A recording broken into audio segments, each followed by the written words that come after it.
Okay. Last part में हम लोग देखे कि जो सोडियम क्लोराइड है वो सोडियम क्लोराइड किस तरह आयनिक कंपाउंड फॉर्मेशन हुआ। यहाँ पे अभी हम लोग देखेंगे जो आयनिक कंपाउंड है मैग्नीशियम क्लोराइड वो किस तरह फॉर्मेशन होगा। अभी ध्यान से देखिए, मैग्नीशियम मैग्नीशियम का ठीक है, मैग्नीशियम का एटॉमिक नंबर कितना है 12। ध्यान से सुनिए, मैग्नीशियम का जो एटॉमिक नंबर है वो कितना है, कितना 12। तो 12 एटॉमिक नंबर होने के कारण से मैग्नीशियम का पास 12 इलेक्ट्रॉन है। सेम उसी तरह 12 प्रोटॉन भी है। अभी वो जो 12 इलेक्ट्रॉन है वो किस तरह है, के सेल में 2, एल सेल में 8 और एम सेल में 2। नेक्स्ट अभी देखिए, मैग्नीशियम का लास्ट सेल में कितना है 2 इलेक्ट्रॉन। तो मैग्नीशियम क्या करता है, लास्ट सेल में 2 इलेक्ट्रॉन जो है उसको रिलीज कर देता है। 2 इलेक्ट्रॉन रिलीज कर देने के बाद अभी ध्यान से सुनिए, मैग्नीशियम के पास कितना इलेक्ट्रॉन रह गया, 10 इलेक्ट्रॉन रह गया। प्रोटॉन कितना है 12 का 12 प्रोटॉन ही है। तो कौन सा चार्ज ज्यादा हुआ, पॉजिटिव चार्ज कितना ज्यादा है, 2 ज्यादा है, इसलिए 2 पॉजिटिव। तो इसीलिए मैग्नीशियम 2 पॉजिटिव शो करता है जब 2 इलेक्ट्रॉन को रिलीज कर देता है तब।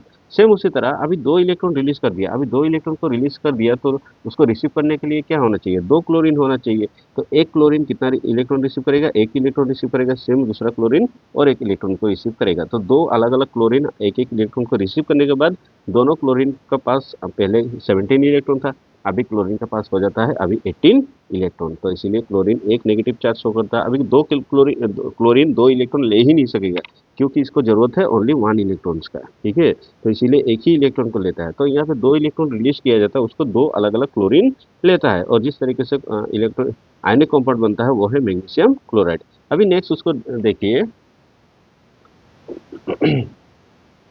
देखिए नेक्स्ट उसको देखिए, जो मैग्नीशियम है, अभी ध्यान से सुनिए, मैग्नीशियम का आउटर सेल में 2 इलेक्ट्रॉन है। तो 2 इलेक्ट्रॉन को जब निकालेगा, ठीक है, तो एक क्लोरीन एक इलेक्ट्रॉन को लेगा, ठीक है। तो मैग्नीशियम में आ जाएगा 2 पॉजिटिव का चार्ज और 2 क्लोरीन है, ठीक है, 2 क्लोरीन, एक एक क्लोरीन में नेगेटिव चार्ज है। तो इस तरह बनता है आयनिक कंपाउंड जो है मैग्नीशियम क्लोराइड। ओके।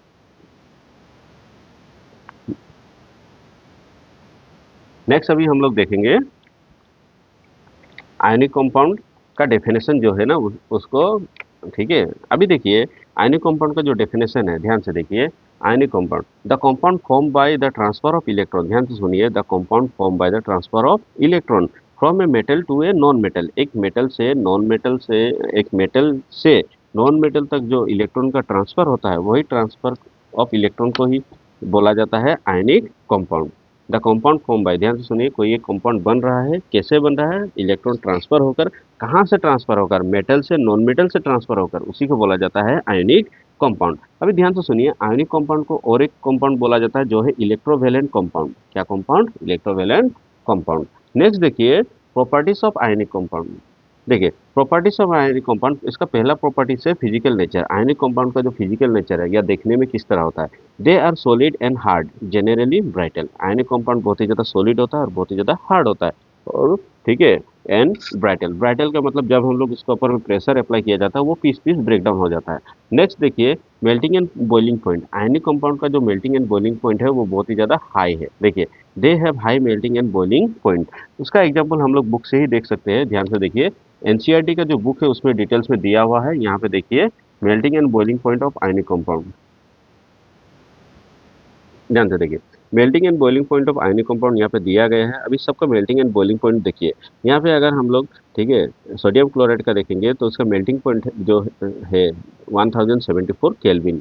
सेम उसी तरह लिथियम क्लोराइड का कितना है 887।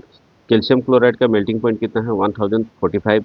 नेक्स्ट, कैल्शियम ऑक्साइड का जो मेल्टिंग पॉइंट है दैट इज 2850, और इसका जो बॉइलिंग पॉइंट है 3120 केल्विन। ओके, ये केल्विन में है। तो इसी से ये टेबल से हम लोग को पता चलता है कि जो आयनिक कंपाउंड है, आयनिक कंपाउंड का मेल्टिंग एंड बॉइलिंग पॉइंट बहुत ही ज़्यादा हाई है। नेक्स्ट हम लोग देखेंगे सोलिबिलिटी। अभी ध्यान से देखिए, सोलिबिलिटी अभी देखिए, ionic compounds are generally soluble in water. ध्यान से सुनिए, आयनिक जो कंपाउंड है जैसे कि जितना भी सॉल्ट है ना, वाटर में बहुत ही ज़्यादा अच्छा सोल्यूबल होता है, but insoluble in solvent such as kerosene and petrol. और केरोसिन और पेट्रोल में वो सब क्या होता है, इनसॉल्युबल, अच्छे से सॉल्युबल या डिसॉल्व नहीं होगा। नेक्स्ट देखिए, conduction of electricity. Ionic compounds conduct electricity in molten and solution form but not in solid state. ध्यान से सुनिए, हाँ, आयनिक कंपाउंड जो है ना वो इलेक्ट्रिसिटी कंडक्ट करता है कौन सा स्टेट में, मोल्टन, मोल्टन मतलब जो पिघला हुआ फॉर्म में रहता है, और इन सॉल्यूशन स्टेट, जैसे कि salt solution is a good conductor of electricity. But ये इलेक्ट्रिसिटी कंडक्ट नहीं करता है, कौन सा स्टेट में नहीं करता, वो नहीं करता है, दैट इज सॉलिड स्टेट। क्या स्टेट? Solid state. तो इस पार्ट को देखने के लिए शुक्रिया।